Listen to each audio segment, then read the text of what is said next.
El ambiente dentro de aquella imponente sala del tribunal en Varsovia era tan denso y opresivo que la tensión parecía adherirse a la piel junto con el olor a madera vieja y barniz rancio. No se trataba simplemente de un edificio administrativo diseñado para empequeñecer a la gente común. Aquel lugar se había convertido en un escenario de crueldad pública donde la dignidad de una persona estaba siendo desmantelada sistemáticamente. Lo que resonaba con más fuerza contra las paredes de mármol frío no eran los argumentos legales ni la voz del juez, sino las risas descarnadas y burlonas de 23 personas que ocupaban los bancos traseros. Entre ellos estaba la propia familia de Hania, quienes, lejos de apoyarla, parecían disfrutar del espectáculo de verla sola y acorralada en el centro de la sala. Hania permanecía de pie, con la espalda recta y la mirada fija, absorbiendo cada carcajada como si fuera un golpe físico, mientras el eco de la humillación retumbaba en sus oídos. Para comprender la magnitud de esa soledad en el tribunal, es necesario retroceder en el tiempo y alejarse del mármol frío de la capital para llegar a una casa en Constanzin. Allí, en un entorno mucho más cálido y lleno de historia, comenzó realmente la fractura emocional de esta historia cuando Hania tenía apenas 7 años. Aquella casa pertenecía a su abuelo Władysław, un refugio construido con libros, silencio y paciencia, que contrastaba violentamente con el estilo de vida frenético de sus padres. Fue en ese lugar donde la dejaron un día gris de otoño, no como quien deja a un hijo al cuidado de un familiar por amor, sino como quien se deshace de una maleta pesada que estorba en el maletero de un coche deportivo. Hania recordaba la imagen de sus padres alejándose sin mirar atrás, sintiendo por primera vez el peso de ser indeseada. Robert y Lydia, los padres de Hania, eran personas que amaban profundamente el concepto del dinero y la libertad social, pero detestaban con la misma intensidad la responsabilidad diaria de la crianza. Para ellos, tener una hija había sido un accesorio necesario para la imagen social, pero cuidarla era una tarea que interfería con sus viajes y sus cenas de negocios. Al dejarla con el abuelo, no hubo despedidas lagrimosas ni promesas de retorno inmediato. Hubo un alivio palpable, una transacción emocional donde cambiaban su deber parental por la conveniencia de no tener que ocuparse de nadie más que de sí mismos. Hania, desde su baja estatura de niña, captó esa indiferencia con una claridad dolorosa que la marcaría para siempre, entendiendo que para sus padres ella era, ante todo, un coste logístico. La vida con el abuelo Władysław, sin embargo, resultó ser la salvación inesperada que Hania necesitaba para no romperse por completo ante el abandono. El ambiente en aquella casa de Constanzin no tenía nada que ver con la ostentación vacía que sus padres perseguían desesperadamente en la ciudad. Władysław era un hombre que encontraba placer en las partidas de ajedrez lentas, en las largas lecturas junto a los ventanales y en mantener su viejo Toyota de 15 años en perfecto estado, despreciando los lujos innecesarios. Él le enseñó a Hania que el valor de una persona no residía en la marca de su ropa ni en el coche que conducía, sino en su capacidad para pensar, observar y mantener la integridad cuando nadie estaba mirando. Bajo la tutela silenciosa pero constante de su abuelo, Hania creció como una planta que había sido trasplantada de un suelo tóxico a una tierra fértil. Lejos de la sombra crítica de sus padres, que solo aparecían esporádicamente para criticar su ropa o su timidez, ella comenzó a desarrollar una fuerza interior formidable. Se convirtió en una observadora nata, aprendiendo a leer a las personas y a anticipar sus movimientos, tal como su abuelo le enseñaba en el tablero de ajedrez cada tarde. Władysław no la trataba con condescendencia, sino con respeto, forjando en ella una brújula moral inquebrantable y una disciplina de hierro que contrastaba con la impulsividad caprichosa de sus progenitores, quienes seguían viviendo en una burbuja de apariencia. Con el paso de los años, esa niña tímida se transformó en una mujer brillante, aunque decidió mantener sus logros bajo un velo de absoluta discreción. Hania ingresó en la Facultad de Derecho de la Universidad de Varsovia y se graduó con honores, destacando como una de las mentes más agudas de su promoción. Sin embargo, en las raras cenas familiares obligatorias, nunca alardeaba de sus notas ni de sus conocimientos legales frente a sus padres. Había aprendido que la humildad era su mejor defensa y que revelar su verdadera capacidad solo atraería el escrutinio o la envidia de Robert y Lydia. Prefería que la siguieran viendo como la niña tranquila del abuelo, una estrategia que, Sin saberlo, la estaba preparando para la guerra que vendría. Para sus padres, Hania seguía siendo una figura borrosa, una especie de planta decorativa que vivía a expensas del abuelo y que probablemente no tenía futuro sin su ayuda. Ignoraban por completo que su hija era una abogada competente, capaz de desarmar contratos complejos. Solo veían en ella un obstáculo financiero futuro o una carga heredada. Cada vez que la visitaban, sus comentarios eran despectivos, insinuando que debía buscarse un marido rico o un trabajo sencillo, porque no le veían capacidad para más. Hania aceptaba esos comentarios con un silencio estoico, tragándose la indignación y acumulando la prueba definitiva de que el amor de sus padres estaba condicionado exclusivamente a su utilidad o al brillo social que pudiera aportarles. Todo cambió inevitablemente con la muerte tranquila del abuelo Władysław, un evento que marcó el fin de la protección y el inicio de la cacería. El fallecimiento fue pacífico, acorde a cómo había vivido él, pero para Hania significó perder a la única persona que la había amado incondicionalmente. Mientras ella gestionaba el duelo y el dolor profundo de la ausencia, sus padres apenas podían disimular su impaciencia y codicia. Robert y Lidia actuaban como buitres que llevaban años volando en círculos, esperando el momento exacto para descender.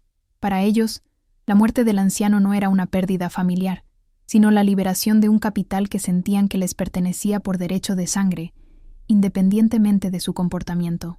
La verdadera naturaleza de la relación familiar quedó expuesta sin filtros el día de la lectura del testamento, un evento que sus padres habían esperado durante 47 años. La reunión tuvo lugar en el sobrio despacho del mecenas Piotrowski, un abogado de la vieja escuela, rodeado de estanterías de caoba y con un aire de formalidad absoluta.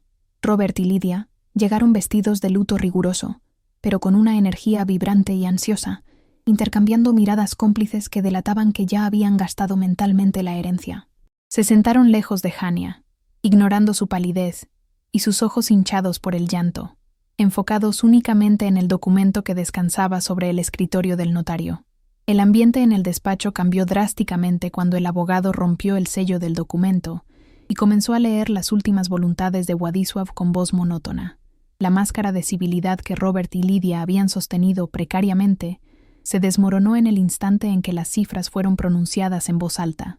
El abuelo había dejado el 95% de su fortuna, valorada en 18 millones de zlotys, a su nieta Hania, dejando únicamente un 5% restante a su hijo Robert. El silencio que siguió a esa declaración fue tan absoluto que se podía escuchar la respiración entrecortada de los padres, un silencio que precedía a la explosión de una fura calculada y destructiva que cambiaría sus vidas para siempre. El shock inicial en la oficina del notario no tardó en transformarse en una agresión verbal fría y calculada, mucho más peligrosa que cualquier grito impulsivo. Robert, con el rostro descompuesto por una mezcla de incredulidad y rabia contenida, se puso de pie lentamente, mirando a su hija como si fuera una completa desconocida que acababa de robarle la cartera en la calle. No hubo preguntas sobre el bienestar de Hania ni sobre los últimos momentos del abuelo. La única preocupación era la injusticia financiera que sentían que se estaba cometiendo contra ellos.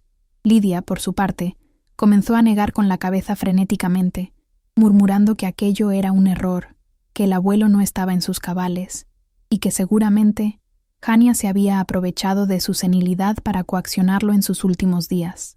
En ese preciso momento, en esa habitación cargada de tensión, los padres de Hania decidieron tácitamente declarar una guerra total contra su propia hija. No se trataba solo de recuperar el dinero, se trataba de castigar la audacia de haber sido elegida por encima de ellos, de corregir lo que consideraban una aberración en la jerarquía familiar natural. Robert acusó a Hania allí mismo de influencia indebida, alegando que ella había aislado al abuelo intencionalmente para envenenar su mente contra ellos. La narrativa que construyeron en cuestión de segundos era aterradora. Hania ya no era su hija, sino una manipuladora calculadora que había estafado a un anciano vulnerable para quedarse con una fortuna que no merecía ni sabía gestionar. La maquinaria legal de los padres se puso en marcha con una velocidad y una ferocidad que dejaron a Hania casi sin capacidad de reacción inmediata. Antes de que pudiera siquiera procesar el duelo o la sorpresa de la herencia, recibió notificaciones de que el testamento había sido impugnado formalmente bajo alegatos de incapacidad mental del testador y manipulación emocional. Robert y Lydia contrataron a un bufete de abogados conocido por sus tácticas agresivas, dispuestos a arrastrar el nombre de su hija y de su propio padre fallecido por el fango, con tal de anular el documento. Para ellos, la reputación de la familia era irrelevante si eso significaba perder los 18 millones. Estaban dispuestos a exponer cualquier intimidad necesaria. La consecuencia más inmediata y cruel de esta disputa legal fue el bloqueo total de los activos de la herencia, mientras durara el litigio, una medida estándar que los padres aprovecharon al máximo. Sin embargo, gracias a una tecnicalidad legal despiadada y a la interconexión de ciertas cuentas antiguas que el abuelo había abierto a nombre de Hania cuando era menor, lograron congelar temporalmente incluso el acceso a los ahorros personales de ella. De la noche a la mañana, Hania se encontró en una situación paradójica y asfixiante. Era la heredera legal de una fortuna millonaria, pero no tenía acceso ni siquiera para comprar comida en el supermercado o pagar el alquiler de su modesto apartamento en la ciudad. Aislada financieramente y con el orgullo herido, Hania se enfrentó a la realidad cruda de tener que sobrevivir en Varsovia sin red de seguridad. Podría haber pedido préstamos o buscado ayuda, pero su brújula moral, forjada por el abuelo Władysław, le impedía endeudarse o jugar el papel de víctima pública mientras la batalla legal estaba en curso. Sabía que sus padres esperaban que ella acudiera a ellos arrastrándose, pidiendo clemencia y dinero a cambio de renunciar a la herencia. Para evitar darles ese gusto, Hania decidió que sobreviviría por sus propios medios, sin importar cuán bajo tuviera que descender en la escala social que sus padres tanto veneraban. Fue así como la brillante abogada, graduada con honores y experta en derecho sucesorio, terminó aceptando un trabajo de emergencia como camarera en la cafetería de una antigua amiga de la universidad. No había glamour en esta decisión, ni un sentido de aventura bohemia. Era pura necesidad de supervivencia básica. Hania guardó sus trajes de oficina y su título universitario en un cajón, poniéndose un delantal manchado y zapatos cómodos para soportar turnos de 10 horas de pie. La transición fue brutal, pasando de analizar contratos complejos a limpiar mesas sucias y memorizar pedidos de café para clientes impacientes que ni siquiera la miraban a los ojos. Los días se convirtieron en una rutina agotadora, que dejaba a Hania físicamente destrozada cada noche, con los pies hinchados, y el olor a café y leche quemada impregnado en su piel y cabello. No había tiempo para preparar su defensa legal adecuadamente, porque cada hora libre la dedicaba a descansar o a trabajar turnos extra para cubrir los gastos legales básicos de su propia representación. La humillación no venía del trabajo en sí, que ella consideraba digno, sino del contraste con la vida que debería estar llevando, y sobre todo, del miedo constante a ser vista por alguien de su antiguo círculo social, o peor aún, por los espías de sus padres. Inevitablemente, el momento que tanto temía ocurrió una tarde lluviosa de martes, cuando un grupo de amigos de la familia, gente de la alta sociedad de Varsovia que conocía a sus padres desde hacía décadas, entró en la cafetería. Hania intentó esconderse en la cocina, pero el gerente la llamó para atender la mesa, forzándola a salir con la bandeja en las manos y la cabeza baja. El reconocimiento fue instantáneo y devastador. Las miradas de sorpresa se transformaron rápidamente en expresiones de lástima condescendiente y, en algunos casos, de un desprecio apenas disimulado. Para esa gente, ver a la hija de los Robert y Lydia sirviendo mesas no era un acto de valentía, sino la confirmación de un fracaso estrepitoso. La crueldad de la situación escaló cuando una de las mujeres del grupo, fingiendo revisar su teléfono, tomó varias fotografías discretas de Hania limpiando una mesa, con el cabello desordenado y el delantal sucio. Esas imágenes no se quedaron en la galería del teléfono, volaron a través de grupos de chat y llegaron a los dispositivos de Robert y Lydia en cuestión de minutos. Lejos de sentir compasión por la situación precaria de su hija, los padres vieron en esas fotos una munición legal y social invaluable. Para ellos, ver a Hania en ese estado no despertaba instinto de protección, sino una validación de su teoría. Ella era incapaz, inestable, y claramente no estaba apta para gestionar una herencia millonaria. Robert y Lydia imprimieron esas fotos y las añadieron a su expediente mental de agravios, utilizándolas para reforzar su narrativa ante sus abogados y amigos. Comenzaron a difundir el rumor de que Hania había perdido el rumbo, que estaba mentalmente inestable tras la muerte del abuelo, y que su trabajo como camarera era prueba de su incompetencia financiera y profesional. Con esta evidencia en mano, decidieron que era el momento de dar el golpe de gracia. Organizaron una intervención familiar, invitando a Hania a una cena bajo el falso pretexto de una tregua, cuando en realidad planeaban emboscarla con su propia miseria para forzarla a ceder el control total del dinero. La invitación a cenar llegó a través de un mensaje de texto escueto, enviado por la secretaria de su padre, ni siquiera por él mismo, lo que ya marcaba el tono del encuentro. A pesar de todo el dolor y la traición reciente, una parte primitiva y vulnerable de Hania sintió un destello de esperanza estúpida, esa necesidad infantil de creer que sus padres finalmente querían arreglar las cosas. Se convenció a sí misma de que quizás, al ver la gravedad de la situación legal y su aislamiento, habían recapacitado y buscaban una tregua genuina. Sin embargo, su instinto, afilado por años de vivir bajo el techo del abuelo Władysław, le advertía que tuviera cuidado, pero la desesperación por recuperar a su familia la empujó a aceptar la propuesta de reunirse en uno de los restaurantes más exclusivos de Varsovia. Prepararse para esa cena fue un acto de dignidad silenciosa en medio de su precariedad actual. Hania rebuscó en su armario hasta encontrar un vestido azul marino, sencillo pero elegante, que su abuelo le había regalado años atrás. Se miró al espejo y vio las ojeras marcadas por los turnos dobles en la cafetería y la pérdida de peso por el estrés, pero se obligó a maquillarse y peinarse con la misma meticulosidad que usaba para sus juicios simulados en la universidad. No quería llegar ante ellos pareciendo una víctima derrotada, aunque por dentro se sentía frágil como el cristal. Se puso los zapatos de tacón que llevaba meses sin usar y salió de su apartamento con la cabeza alta, decidida a enfrentar a los leones en su propia guarida. Al llegar al restaurante, el contraste entre su realidad actual y el mundo de sus padres la golpeó con fuerza. El lugar olía a trufas y dinero viejo, un ambiente donde el precio de un solo plato equivalía a su salario de una semana entera. Robert y Lidia ya estaban sentados en una mesa reservada en una esquina discreta, bebiendo una botella de vino tinto que Hania reconoció como una etiqueta obscenamente cara. Al verla llegar, no se levantaron para saludarla ni hubo abrazos. Lidia simplemente señaló la silla vacía con un gesto lánguido de su mano enjollada, mientras Robert la escaneaba de arriba a abajo con una mirada crítica, buscando cualquier señal de debilidad o desaliño que confirmara sus prejuicios sobre su estado actual. Los primeros minutos de la cena transcurrieron en una tensión artificial, con conversaciones vacías sobre el clima y el tráfico de la ciudad, mientras los camareros servían los entrantes con una coreografía perfecta. Hania apenas probó bocado, sintiendo un nudo en el estómago que le impedía tragar, consciente de que esa amabilidad forzada era solo el preludio de algo más oscuro. Sus padres actuaban con una tranquilidad inquietante, como si no hubieran demandado a su propia hija días atrás, comportándose como si estuvieran haciendo un gran favor al permitirle sentarse a su mesa.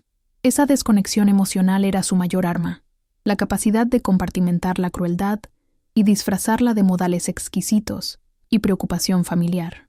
El golpe llegó justo después de que retiraran los platos principales. Robert se limpió las comisuras de los labios con la servilleta de lino y, sin decir una palabra, sacó un sobre manila grueso de su maletín de cuero y lo deslizó sobre la mesa hasta detenerlo frente a Hania. Con manos temblorosas, ella abrió el sobre y sintió que la sangre se le helaba al ver el contenido. Eran las fotos que le habían tomado en la cafetería, impresas en alta resolución.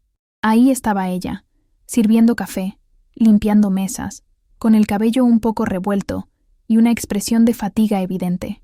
No eran fotos artísticas, eran pruebas documentales diseñadas para degradarla, expuestas sobre el mantel blanco, como si fueran evidencias de un crimen vergonzoso. Lidia tomó la palabra entonces, utilizando un tono de voz suave y venenoso, fingiendo una preocupación maternal que sonaba tan falsa como una moneda de plástico. Le dijo a Hania que esas imágenes eran desgarradoras para la familia, que era inaceptable que la nieta de Władysław estuviera sirviendo a la servidumbre y manchando el apellido de esa manera tan pública. El argumento no era sobre el bienestar de Hania, sino sobre la vergüenza que sus padres sentían ante sus círculos sociales. Para ellos, el trabajo honesto de su hija era una mancha en su reputación inmaculada. Usaron esas fotos para construir una narrativa de inestabilidad mental, alegando que alguien en su sano juicio y con su educación no terminaría así a menos que tuviera problemas graves. La propuesta final llegó con la frialdad de una transacción comercial. Robert le explicó que tenían una solución para evitarle más humillaciones públicas y legales. Habían redactado un acuerdo mediante el cual Hania cedería voluntariamente el control total de la herencia a un fideicomiso gestionado exclusivamente por ellos. A cambio, ellos, generosamente, le asignarían una mensualidad fija para que pudiera vivir cómodamente sin tener que trabajar de camarera, y retirarían la demanda de incapacidad. Era una extorsión vestida de salvavidas. Le estaban ofreciendo las migajas de su propio dinero a cambio de renunciar a su libertad y a la voluntad de su abuelo, todo bajo la amenaza implícita de destruir su vida si se negaba. Fue en ese preciso instante, mientras miraba las caras expectantes y codiciosas de sus padres, cuando algo se rompió definitivamente dentro de Hania, pero no fue su voluntad, sino su necesidad de aprobación. La centella de transformación se encendió en su pecho al comprender que no estaba cenando con sus padres, sino con depredadores que la veían como una presa herida. Se dio cuenta de que nunca la amarían por lo que era, solo por lo que podían extraer de ella, y esa revelación, aunque dolorosa, fue increíblemente liberadora. El miedo a perderlos desapareció porque entendió que nunca los había tenido realmente. La niña que buscaba validación murió en esa mesa, dando paso a la mujer que su abuelo había criado. Hania cerró el sobre con calma, metiendo las fotos de nuevo en su interior, y levantó la vista para mirar a Robert y Lydia directamente a los ojos, sin rastro de lágrimas ni temblores. Con una voz firme que no admitía réplicas, les dijo que no firmaría absolutamente nada y que esas fotos no le daban vergüenza, sino que demostraban que era capaz de sobrevivir sin su dinero sucio.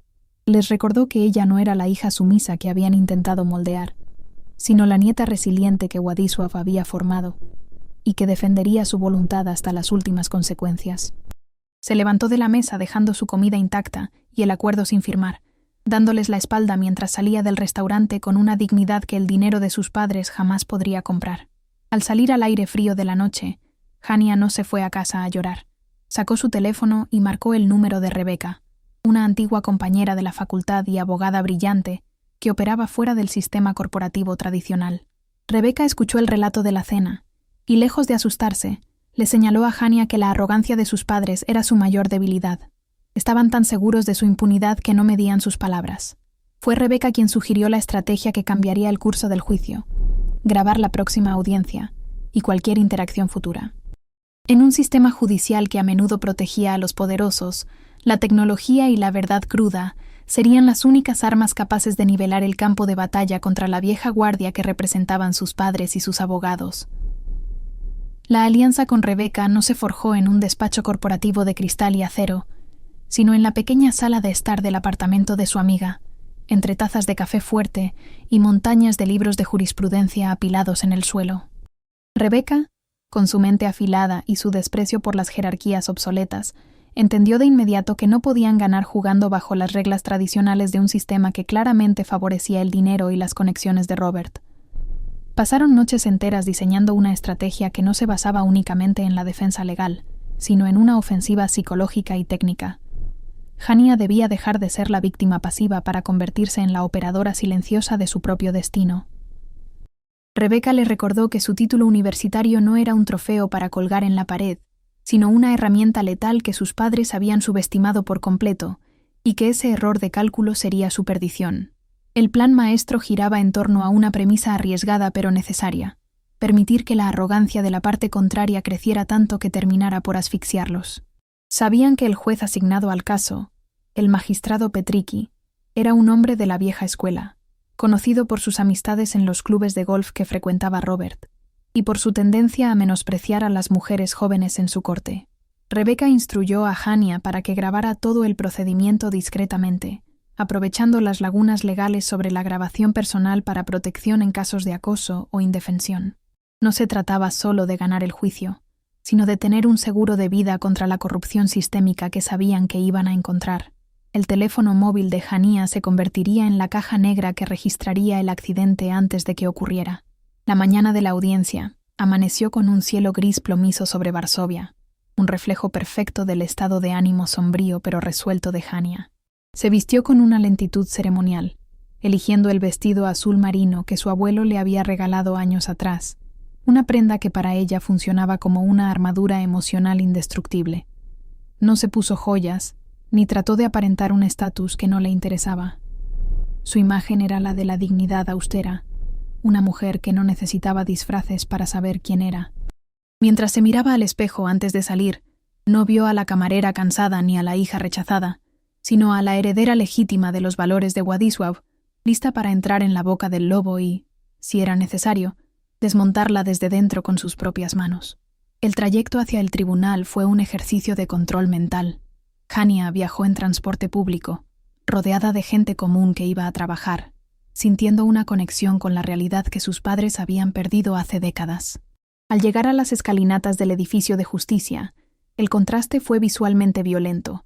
Sus padres y su equipo legal descendían de una flota de coches de lujo negros, moviéndose como un batallón invasor. No estaban solos. Habían traído consigo a una comitiva de 23 personas, entre familiares lejanos y amigos influyentes, cuya única función era llenar la sala para intimidar a Hania y crear una atmósfera de rechazo social absoluto. La vieron llegar sola y a pie, y sus miradas de superioridad fueron el primer ataque del día.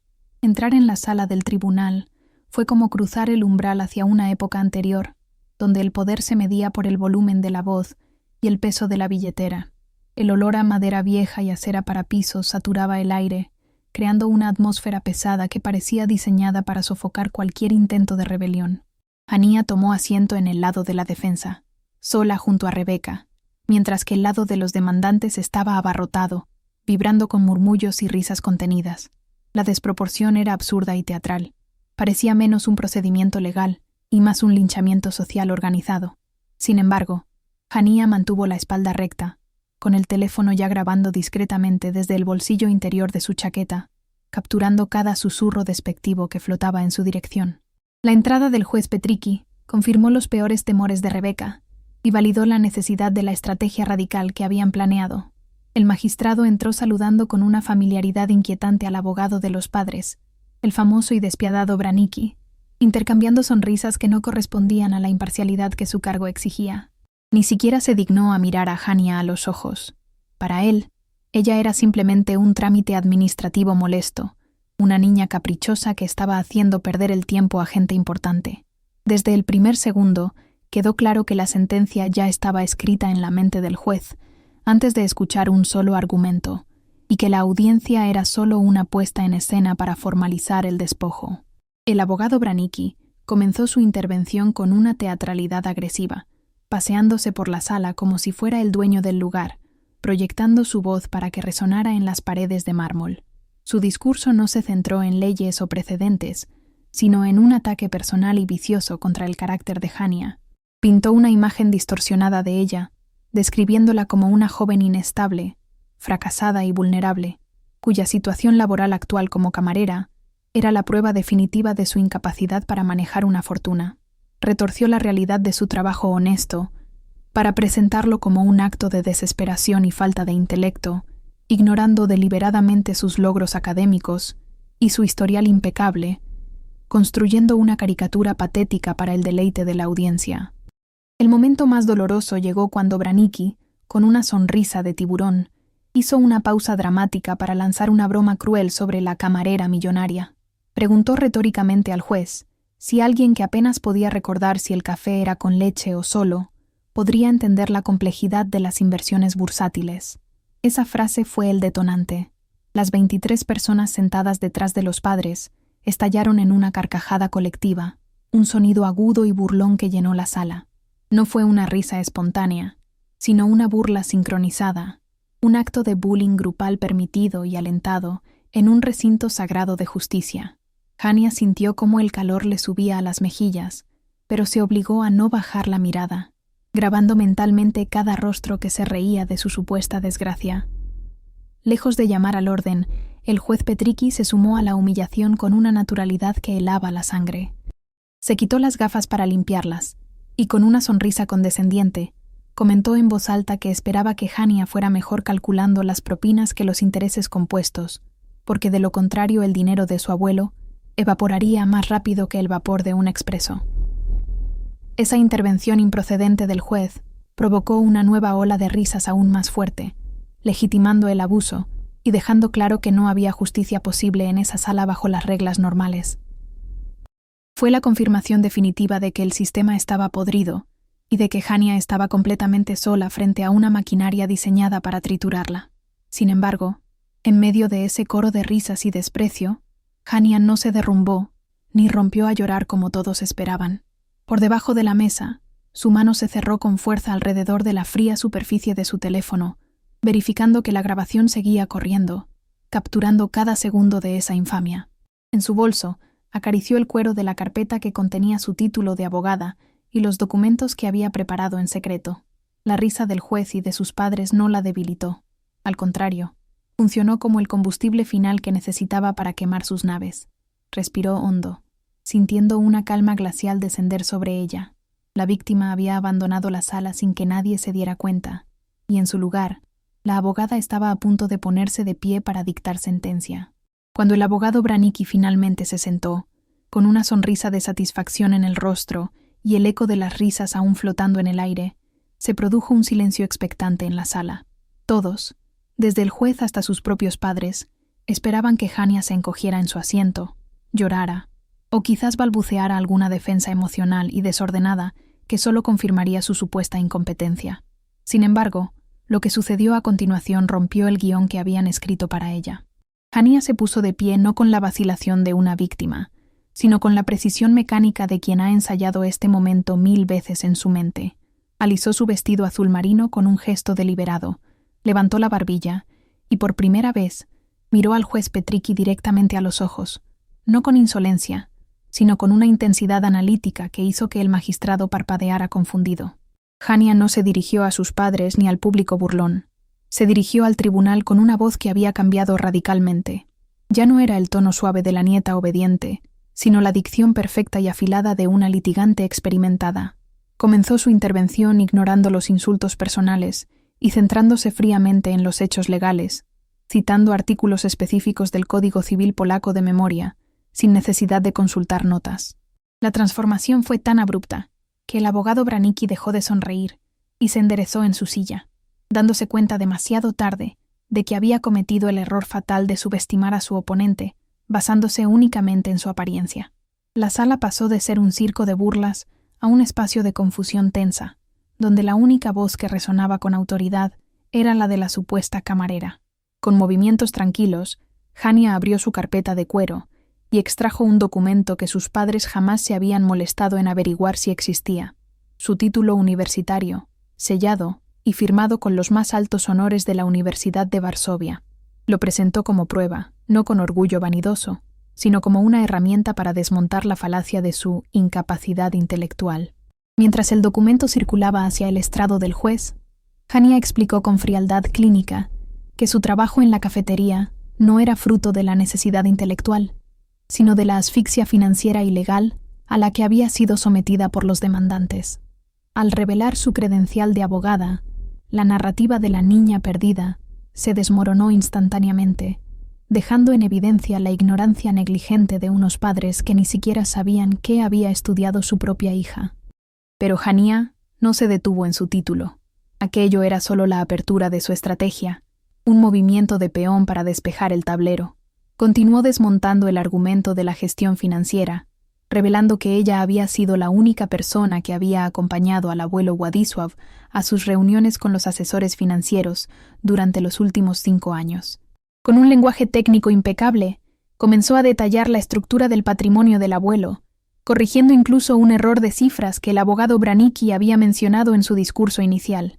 Demostró conocer cada cuenta, cada inversión y cada deseo del difunto, con una profundidad que sus padres, obsesionados solo con el total final del dinero, desconocían por completo. Estaba probando ante todos que ella no solo era la heredera legítima por afecto, sino la más competente por conocimiento. El juez Petricki, visiblemente incómodo al ver cómo perdía el control de su propia sala, intentó interrumpirla con un tono condescendiente, alegando que tener un título no equivale a tener experiencia de vida. Fue un intento desesperado de recuperar la jerarquía, de volver a poner a Hania en su lugar de subordinada. Sin embargo, Hania había anticipado este movimiento, tal como su abuelo le había enseñado a anticipar un ataque en el ajedrez. No se dejó amedrentar ni levantó la voz. Simplemente esperó a que el juez terminara su frase y con una calma que resultaba aterradora, sacó su teléfono móvil del bolsillo. Lo sostuvo en alto por un segundo, no como un dispositivo de comunicación, sino como una evidencia, antes de colocarlo suavemente sobre la mesa de la defensa con la pantalla visible. «Señoría», dijo Hania, y su voz cortó el aire como un bisturí. «Antes de que continúe cuestionando mi competencia o mi integridad, debo informarle que, en virtud de mi derecho a la legítima defensa y ante la evidente hostilidad de este entorno, he procedido a grabar la totalidad de esta audiencia desde mi entrada». La declaración cayó como una bomba en la sala. El color drenó instantáneamente del rostro del juez Petriqui, quien sabía perfectamente que sus bromas sobre la camarera y su complicidad con las risas del público eran violaciones flagrantes del Código de Ética Judicial. La grabación no era solo un audio, era la prueba de su parcialidad, una mancha indeleble que podría costarle su carrera si llegaba al Consejo Nacional de la Judicatura. El pánico visual fue inmediato y casi cómico en su tragedia. Robert y Lidia, que momentos antes miraban a su hija con desprecio, ahora intercambiaban miradas de terror puro con su abogado. Branicki, el tiburón legal, se quedó boquiabierto, sabiendo que él también había cruzado la línea del decoro profesional con sus ataques personales y difamatorios, y que todo eso estaba ahora registrado digitalmente. La atmósfera de la sala se invirtió en una fracción de segundo. El poder ya no residía en el estrado del juez ni en la bancada de los millonarios, sino en el pequeño dispositivo negro que descansaba frente a Hania. Las 23 personas del público, que antes reían a carcajadas, se sumieron en un silencio sepulcral, conscientes de que su crueldad colectiva también había sido capturada. Hania aprovechó el estupor general para lanzar su ultimátum, hablando con la seguridad de quien tiene la mano ganadora. Les informó que tenía la intención de presentar esa grabación como prueba de mala conducta judicial y acoso procesal si el juicio no retomaba inmediatamente los cauces de la legalidad estricta y el respeto. No estaba pidiendo un favor, estaba dictando las nuevas reglas del juego. Les recordó que la ley polaca protegía la dignidad de las partes y que lo que había ocurrido allí esa mañana era un espectáculo vergonzoso que los medios de comunicación y el colegio de abogados encontrarían muy interesante. La amenaza implícita de un escándalo público fue mucho más efectiva que cualquier argumento legal sobre la herencia. El juez Petriqui, sudando visiblemente y jugueteando nerviosamente con su mazo, intentó balbucear una excusa, alegando que se habían malinterpretado sus comentarios como un intento de aligerar la tensión. Fue un espectáculo patético ver a una figura de autoridad desmoronarse y tratar de justificarse ante la joven a la que acababa de humillar. Hania no le concedió ni una sonrisa de alivio. Mantuvo su expresión pétrea, observando cómo el miedo a la exposición pública corroía la arrogancia de sus oponentes. Sus padres, Robert y Lidia, parecían haberse encogido en sus asientos, dándose cuenta de que la hija, inútil y sin recursos, acababa de poner en jaque mate a todo su sistema de influencias con un simple teléfono y su intelecto. En ese momento, la victoria de Hania ya no se trataba solo de los 18 millones de zlotys. Se trataba de una reivindicación total de su identidad y de la memoria de su abuelo. Había demostrado que la verdadera fuerza no estaba en el dinero o en los contactos, sino en la integridad y la inteligencia estratégica. Mientras el juez ordenaba un receso apresurado con voz temblorosa para revisar los procedimientos, Hania permaneció de pie, sola pero inmensa en su dignidad. Miró hacia la bancada donde estaban sus padres, y por primera vez no vio a los gigantes que la habían atemorizado en su infancia, sino a dos personas pequeñas, asustadas y moralmente en bancarrota, que acababan de perder mucho más que un juicio. El receso que ordenó el juez no fue un descanso habitual, sino más bien una sesión de gestión de crisis a puerta cerrada, que se podía sentir en la atmósfera eléctrica del pasillo. Mientras Hania y Rebeca permanecían en sus asientos, revisando documentos con una tranquilidad casi insultante, al otro lado de la sala se desarrollaba una escena de caos contenido. Se podía ver a Robert y Lidia discutiendo frenéticamente con el abogado Branicki en un rincón, con gestos tensos y rostros enrojecidos, señalando hacia Hania con una mezcla de odio y temor.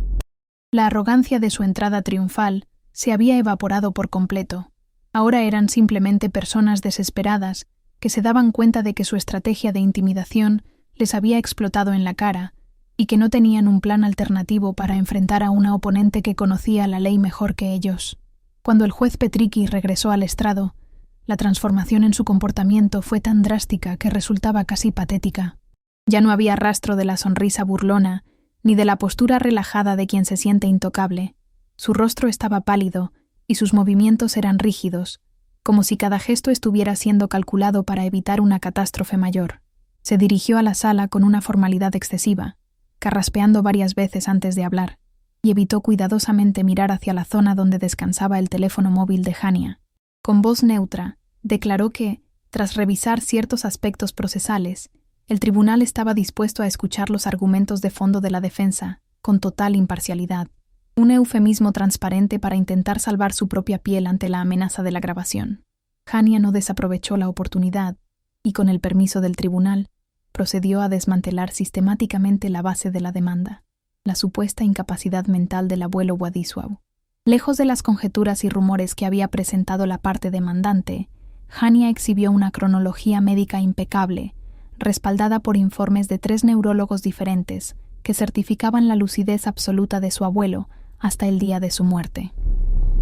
Presentó estos documentos con la eficiencia de un cirujano, obligando al abogado de sus padres a revisar papeles que claramente no esperaba ver. Quedó en evidencia que Robert y Lidia no tenían ni idea de la salud real de Władysław, ya que nunca se habían molestado en acompañarlo a una consulta médica en los últimos 10 años, un hecho que Hania se encargó de resaltar sutilmente, pero con un efecto devastador. La sala se sumió en un silencio incómodo cuando Hania comenzó a detallar, fecha por fecha, las ausencias de sus padres durante los momentos críticos de la vejez del abuelo. Mientras Robert y Lidia alegaban en su demanda que tenían una relación estrecha y amorosa con el difunto, los registros de visitas del hospital y las bitácoras de la enfermera privada contaban una historia muy diferente: soledad absoluta, solo interrumpida por la presencia constante de Hania. Cada fecha mencionada era una bofetada pública a la imagen de familia perfecta que intentaban proyectar. Los amigos de la familia, sentados en las filas traseras, comenzaron a removerse incómodos en sus asientos, evitando cruzar miradas con los demandantes al descubrir la magnitud de su negligencia filial. El abogado Branicki intentó, en un último esfuerzo desesperado por justificar sus honorarios, objetar la relevancia de esos datos, alegando que el cariño no se mide en visitas al hospital. Sin embargo, su objeción sonó hueca y carente de convicción, y fue desestimada rápidamente por un juez que ahora solo quería terminar el juicio lo antes posible sin más escándalos. Hania respondió a la objeción con una frialdad letal, argumentando que en el contexto de un testamento impugnado por influencia indebida, demostrar quién estaba realmente presente cuidando al testador y quién estaba de vacaciones en los Alpes era fundamental para establecer la motivación de la herencia. No estaba defendiendo solo el dinero, estaba defendiendo la verdad de los últimos años de vida de su abuelo frente a la reescritura cínica de sus padres. El golpe de gracia llegó cuando Hania solicitó leer un anexo del testamento que el notario había incluido por petición expresa de Władysław, un documento que sus padres conocían, pero que esperaban que quedara enterrado en la burocracia legal.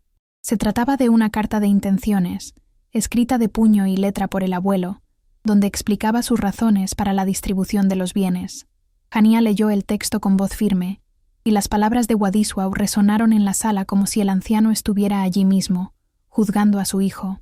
En la carta, el abuelo escribía con dolor pero con claridad que dejaba su fortuna a Hania, no porque ella se lo hubiera pedido, sino porque era la única que había demostrado poseer los valores necesarios para utilizar ese dinero para construir, y no solo para gastar en apariencias vacías.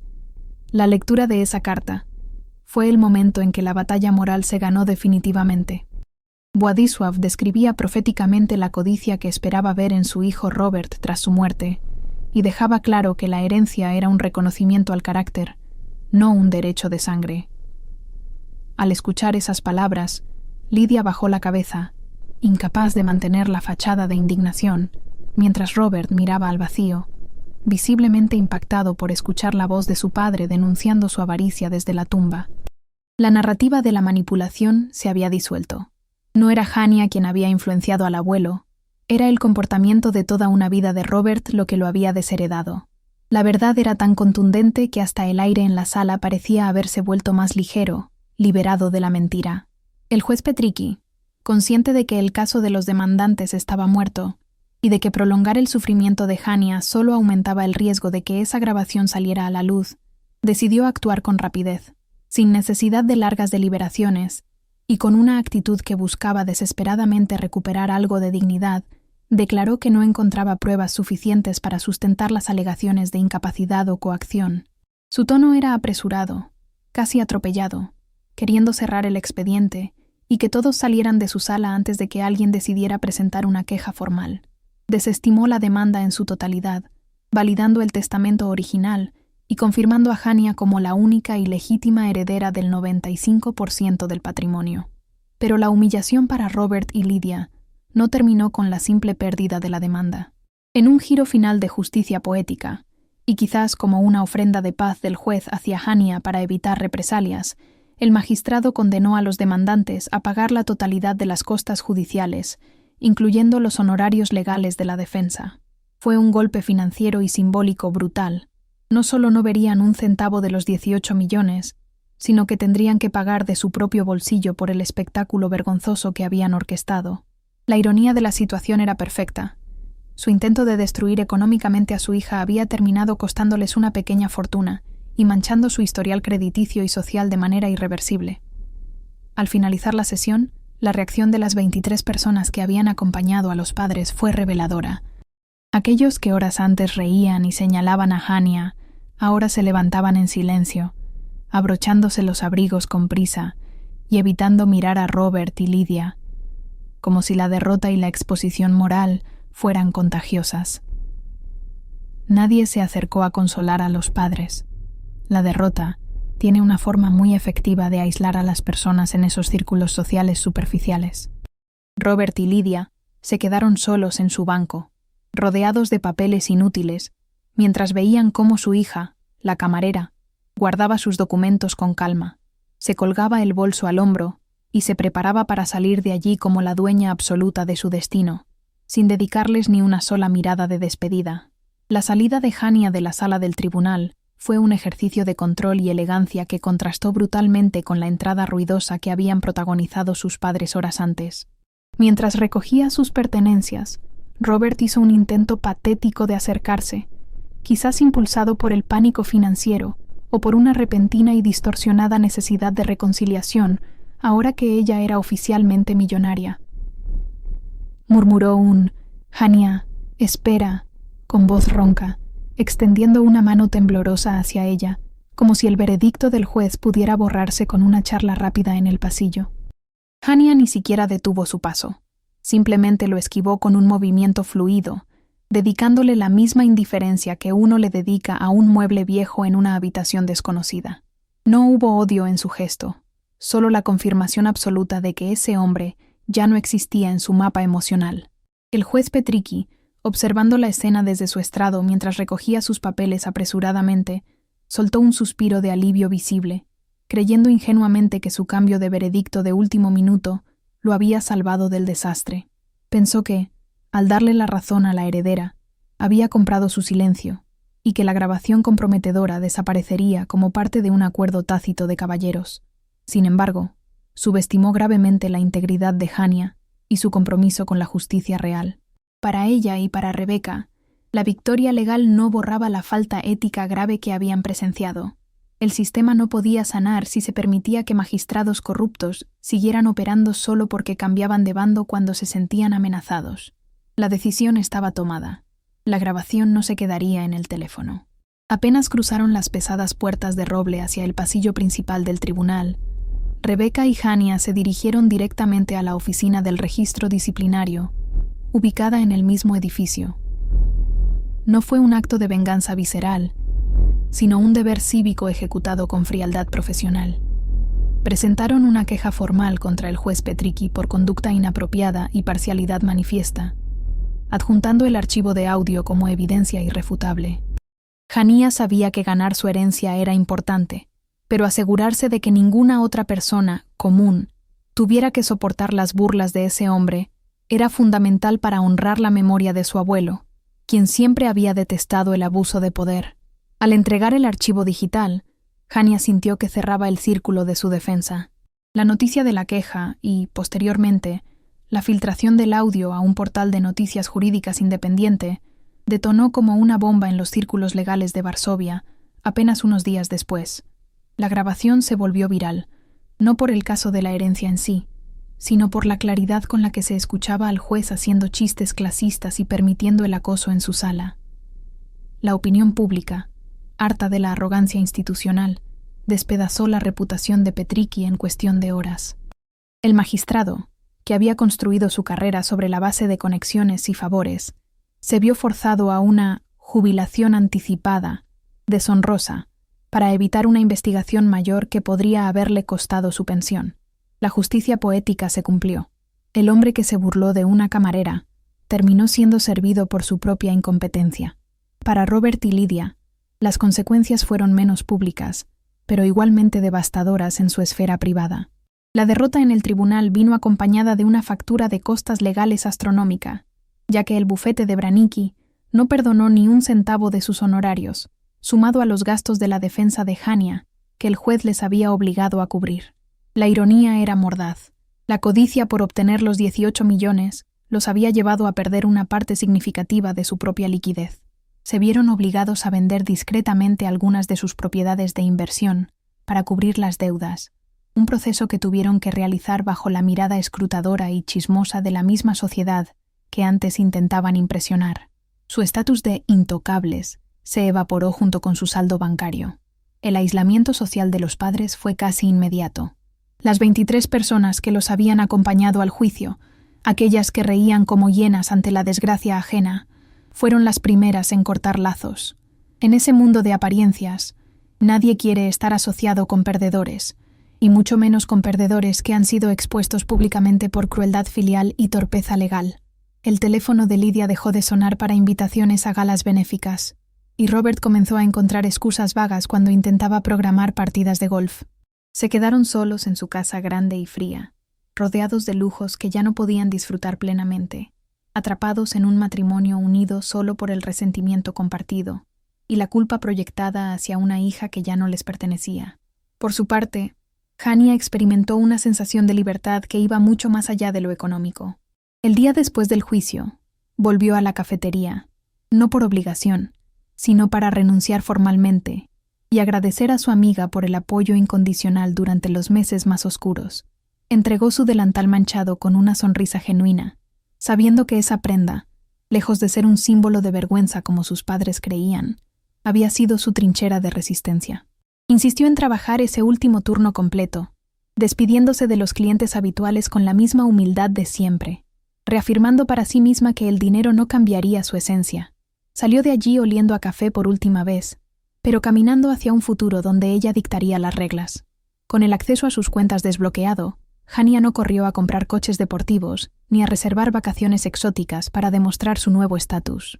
Su primera acción financiera fue saldar todas las pequeñas deudas que había contraído para sobrevivir y pagar los honorarios de Rebecca con una generosa bonificación que su amiga intentó rechazar, pero que terminó aceptando ante la insistencia de Hania. Luego, se dirigió a la casa de Constantin, la casa del abuelo, que había estado cerrada y en silencio durante todo el litigio. Al girar la llave en la cerradura vieja, sintió que el edificio exhalaba, como si la casa misma hubiera estado conteniendo la respiración esperando su regreso. No entró como una visitante, sino como la guardiana definitiva de ese santuario. Dentro de la casa, rodeada por los libros y el tablero de ajedrez que aún tenía las piezas en la posición de su última partida inconclusa, Hania se permitió finalmente llorar. No eran lágrimas de tristeza, sino de descompresión pura, el drenaje de años de tensión acumulada y de la armadura emocional que había tenido que llevar puesta sin descanso. Se sentó en el sillón favorito de Władysław, acariciando la tela gastada de los reposabrazos, y sintió una paz profunda al saber que había protegido su legado. El dinero estaba a salvo, pero más importante aún, la dignidad de su abuelo había quedado intacta frente a los buitres. En ese silencio, entendió que la verdadera herencia no eran los zlotys, sino la capacidad de estar sola en una habitación y sentirse completa. La decisión sobre qué hacer con el resto de su vida y con la inmensa fortuna, comenzó a tomar forma en esas primeras semanas de soledad elegida. Hania sabía que no podía simplemente sentarse sobre la pila de dinero y vivir de rentas. Eso sería traicionar la ética de trabajo que el abuelo le había inculcado. Recordó las palabras de la carta póstuma, donde Władysław expresaba su deseo de que ella construyera. La idea de la clínica legal para desheredados y personas sin recursos, que había sido un sueño vago durante sus años de estudiante, se convirtió ahora en un proyecto tangible y necesario. Usaría la misma espada que había defendido su causa para defender a otros que, a diferencia de ella, no tenían los recursos para grabar a un juez corrupto o contratar a una abogada brillante. La creación de la Fundación Władysław no fue un evento de gala con champán y prensa, como hubieran hecho sus padres, sino un proceso de trabajo silencioso y decidido en un edificio de oficinas discreto en el distrito de Praga. Hania invirtió una parte sustancial de la herencia en alquilar y reformar el espacio, llenándolo de abogados jóvenes y apasionados que, como ella, entendían que la ley a menudo es un arma que solo pueden blandir los ricos. El propósito de la clínica era claro: ofrecer representación legal de primer nivel a personas desheredadas injustamente, ancianos coaccionados por familiares codiciosos y jóvenes que intentaban escapar de entornos tóxicos sin recursos. Hania no se limitó a ser la financiera. Ocupó el despacho más pequeño del fondo, llegando la primera cada mañana y yéndose la última, volcando su intelecto en casos que nadie más quería tocar. Mientras Hania construía su nuevo imperio de justicia social, las noticias sobre el declive de sus padres le llegaban como ecos lejanos y distorsionados a través de parientes comunes. Se enteró de que Robert y Lidia habían puesto a la venta la mansión familiar, incapaces de mantener el ritmo de vida ostentoso tras el golpe financiero del juicio y la pérdida de su estatus social. Lo curioso para Hania fue notar su propia reacción ante estas noticias. No sintió alegría vengativa ni tristeza nostálgica, sino una indiferencia absoluta y gris. Era como escuchar sobre las desventuras financieras de unos desconocidos en las noticias. El vínculo emocional que alguna vez la ató a su aprobación se había cauterizado por completo durante aquella cena en el restaurante, y ahora solo quedaba un vacío pacífico, donde antes habitaba la ansiedad. En su vida personal, Hania desafió todas las expectativas de lo que una heredera millonaria debería hacer. En lugar de comprar un coche último modelo para reemplazar su transporte público, llevó el viejo Toyota de su abuelo al taller para una restauración mecánica completa, manteniéndolo en la carretera como un símbolo rodante de sus valores. Conducir ese coche, con el olor familiar de los asientos y el sonido específico del motor al arrancar, la mantenía conectada a la realidad y a la memoria de Władysław. Para la alta sociedad de Varsovia, ver a una mujer con 18 millones de zlotys conduciendo un vehículo de 15 años era una excentricidad incomprensible. Para Hania, era una declaración de principios diaria. El dinero servía para cambiar el mundo, no para decorar su ego. El cierre emocional definitivo llegó un domingo por la tarde, mientras organizaba la biblioteca del abuelo en la casa de Constantin. Entre las páginas de un viejo manual de ajedrez, encontró un sobre sellado con cera que había pasado desapercibido durante el inventario inicial. En el frente, con la caligrafía temblorosa pero firme de Władysław, estaba escrito: para Hania, para cuando ganen la partida. El uso del plural y la certeza del cuándo, en lugar de un sí, le provocaron un escalofrío. Su abuelo no solo había anticipado la traición de su hijo Robert, sino que había confiado ciegamente en que Hania tendría la fuerza y la inteligencia para vencerlos. Aquella carta era la última jugada maestra de un hombre que conocía a su familia mejor que nadie. Hania se sentó en el suelo de madera, con la luz del atardecer entrando por los ventanales, y abrió el sobre con cuidado reverencial. La carta no era larga, pero cada palabra tenía el peso de una sentencia y la calidez de un abrazo. Władysław le pedía perdón por no haberla protegido más de sus padres durante su infancia, pero explicaba que sabía que la adversidad forjaría en ella el carácter necesario para gestionar el legado que él había construido. El dinero es solo una herramienta, Hania, leía la carta, pero tu integridad es el motor. Sabía que Robert intentaría quitártelo, y sabía que tú lo impedirías. No te dejo esta fortuna porque seas mi nieta, sino porque eres la única persona digna de continuar mi trabajo. Las lágrimas que cayeron sobre el papel no fueron de dolor, sino de una gratitud inmensa y purificadora, Esa confirmación póstuma era lo único que Hania necesitaba para cerrar el capítulo de su pasado traumático. Entendió que nunca había sido una mala hija, sino que había estado atrapada en un juego imposible de ganar con personas que no conocían las reglas del amor. Al leer que su abuelo siempre había apostado por ella, la voz crítica de sus padres, que todavía a veces susurraba en su mente, se silenció para siempre. Guardó la carta no en una caja fuerte, sino enmarcada discretamente en su escritorio, como un recordatorio constante de quién era y de quién venía, una brújula moral para los días difíciles.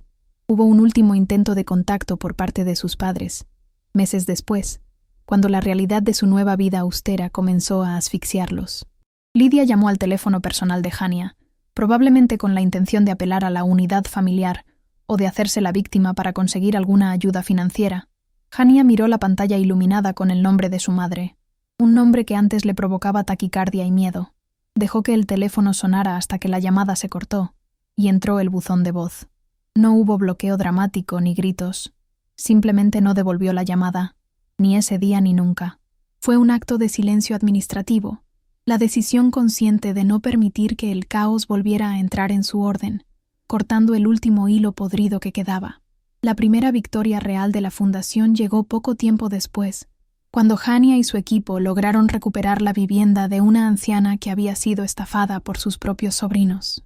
Ver la cara de alivio de esa mujer, que abrazó a Hania con las manos callosas y llenas de gratitud, valió más que cualquier lujo que el dinero pudiera comprar. En ese abrazo, Hania sintió que el ciclo de abuso se rompía. Ella se había convertido en el escudo que le hubiera gustado tener cuando era niña, transformando su propio trauma en una fuerza protectora para los demás.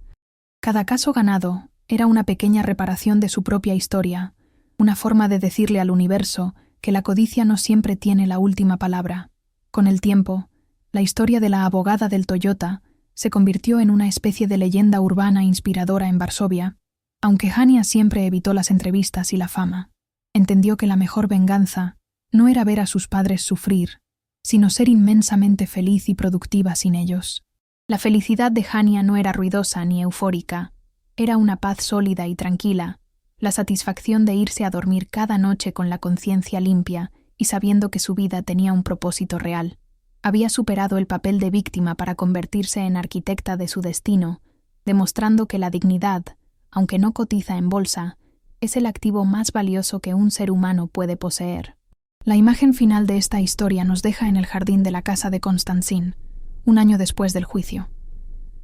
Hania está sentada en el mismo banco donde su abuelo le enseñaba a jugar al ajedrez, observando cómo las hojas de otoño caen sobre el césped bien cuidado. Ya no hay miedo en su mirada, ni rastro de la camarera agotada y humillada. Hay una serenidad profunda en sus ojos mientras acaricia el lomo de un libro. A lo lejos, el mundo sigue girando con su ruido y su furia, pero allí, en su refugio, Hania sonríe levemente, sabiendo que la partida ha terminado y que, contra todo pronóstico, el peón se ha coronado reina, no por suerte, sino por pura resistencia y verdad.